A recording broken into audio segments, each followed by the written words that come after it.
Hi guys, in this video I'll show you how to disable Cloudflare on your email or on your website. Now step one is just go to the Google and search here Cloudflare.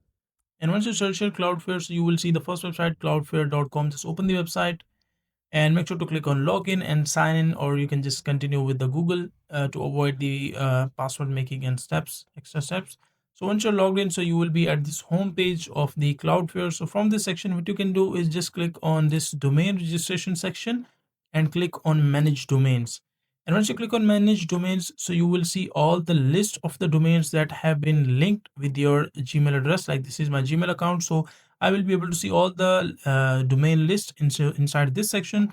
So select the domain, just click on now. I don't have any domain, but I will attach a screenshot of once you click or click on the link or the domain that you want to turn off the Cloudflare, just click on the link and scroll down, and on the right side you will see an option called pause Cloudflare or remove Cloudflare inside the advanced section. So make sure to pause it if you want to pause it, or just click on remove and confirm it, and after that it will be removed. Or you can say that pause from this website or this domain. So that is a simple and easy process of how you can disable or remove Cloudflare from any website.